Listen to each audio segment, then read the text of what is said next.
Powered by the Montana Television Network. This is the Noon News from Montana's news leader. Good afternoon, and thanks so much for joining us here on the Noon News. I'm Samantha Sullivan. Well, it's day 20 of the partial government shutdown as the president pushes Congress to fund a wall along the southern border. Now, President Trump is headed to Texas to highlight why he wants the wall. Nicole Killian has more details from the White House.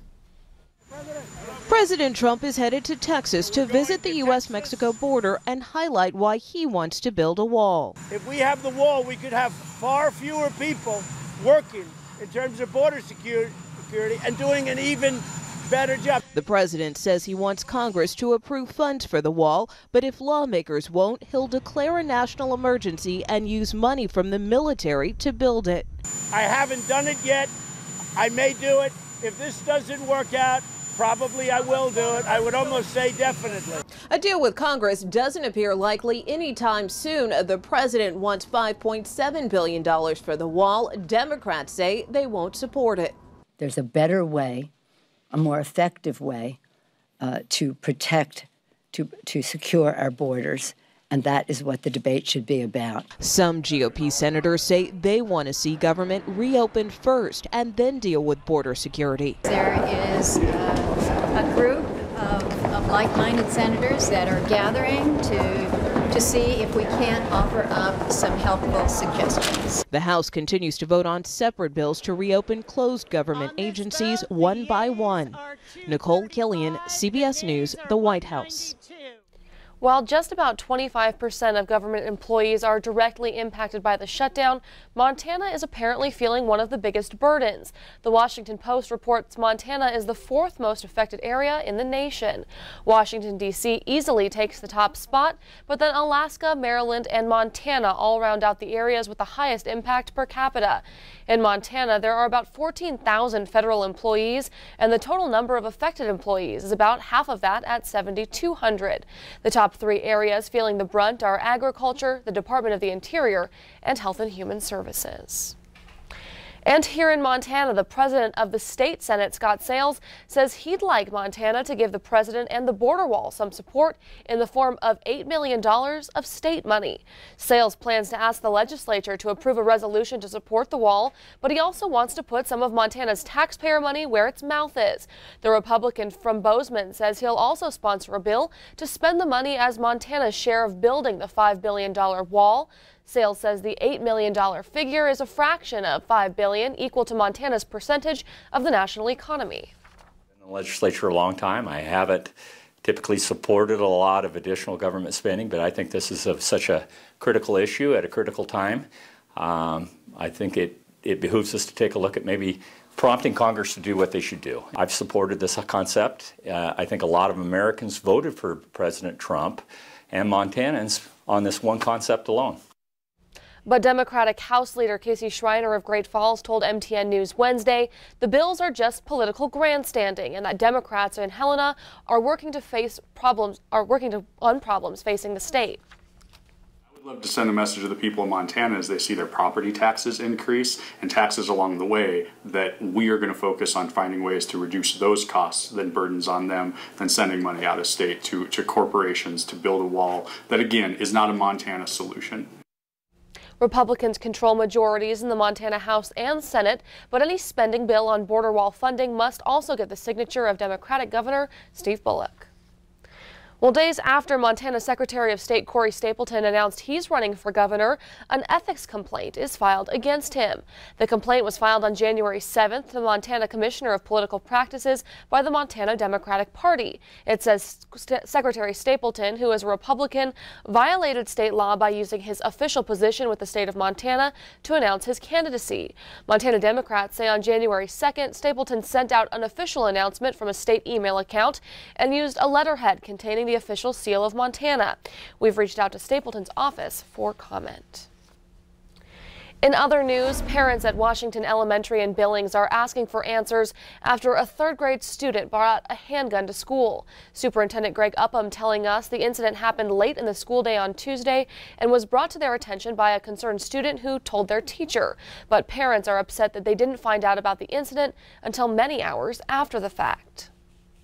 Jennifer Mars, who has a first grader at Washington Elementary, was one of the many parents upset after they say they were not notified of an incident where a third grade student had a gun in school until hours after the school day was over. I think they should call the parents immediately and let them know what's going on.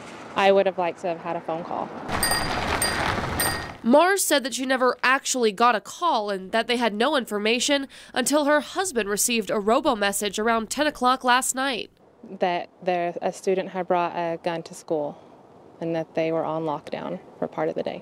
Superintendent Upham says he recognizes the frustration of the delay and the worry from parents. We did our best to communicate with our parents last night when the event occurred, and we had information that we could share with the parents. And it was partly gathering information. It was also part of the robocall system that we have in place, and then also making sure that all parents have updated information with their cells and that type of situation, so that when we do send that information, that it goes to an active person. Upham says it's also important for parents to safely store their firearms and to talk to their kids about communicating with adults if they see something wrong. It's so important that parents and caregivers communicate with their parents, with their students and the schools, that it's such a welcoming environment that everyone feels safe to go to an adult at any point in time and share that information. This was a win because of that. So we want to continue to encourage that kind of communication and behavior. As far as the student who brought the gun, the superintendent says it's believed the child wanted to show the weapon to his friends. No one was injured and the incident remains under investigation. Well, now we'll turn things over to Ed in the Weather Center. Ed, we've been talking a lot about today, but how's the rest of the week look when it comes to the weather? You know, so much the same. That's the interesting part about it. As we take a look at the graphic, we're going to show you one of the computer animations here that shows this ridge of high pressure starting to build into the region. It's already bringing us above average temperatures. There's a few problem areas here today, but in general, that ridge is going to hold all the way into early next week. And even as it starts to break down Tuesday into Wednesday, there's still a bit of a ridge that remains. So we're going to continue to look at an outlook that has above average temperatures, drier than average conditions as well. There are a few wrinkles in that. We'll break those down for you with the forecast coming up here in just a few minutes. Thanks, Ed. Montana's roads proving to be safer for yet another year. The number of fatal accidents in 2018, 4 lower than in 2017. 2018 still saw a high number of deaths with 182. However, 2017 had 186. The state had decreases in fatalities on interstates and secondary roadways, but increases on urban, primary, and rural roads. Montana Highway Patrol Sergeant Patrick McLaughlin says that engineering, education, and enforcement have helped bring those numbers down overall. You know, it impacts folks the most is enforcement. You know, we're out on the roads, we're stopping violators, and the thing, every time we stop one violator, everybody that goes by us is affected by that. They see the lights, they react to it, and so we're not just affecting the one person that we pull over. The number of fatalities in 2018 is the lowest the state has seen in 3 years. Meanwhile, another new piece of legislation is getting bipartisan support in Helena, and if lawmakers agree, it could stop the state from taking your driver's license if you can't afford to pay court fees. Backers of the new bill include both the ACLU of Montana and the Americans for Prosperity. Supporters say each year 10,000 Montanans lose their license because of unpaid court fees. They call the current law a poverty penalty that actually makes it more difficult to pay fines. That's because drivers are unable to drive to and from work without running the risk of citation. Sponsor of the bill, Republican Casey Knutson of Malta, says it's a rural state without much public transportation, so a valid driver's license is essential.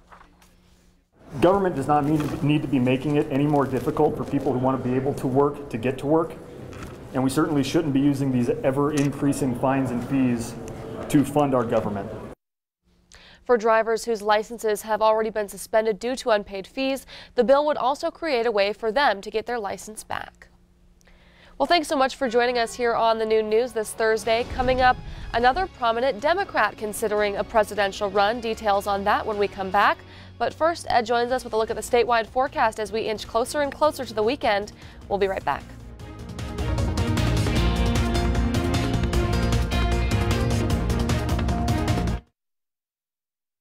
Watching MTN News with Samantha Sullivan, Storm Tracker weather with Ed McIntosh, and Farm and Ranch News from the Northern Ag Network. This is the Noon News on Q2. Montana's news leader.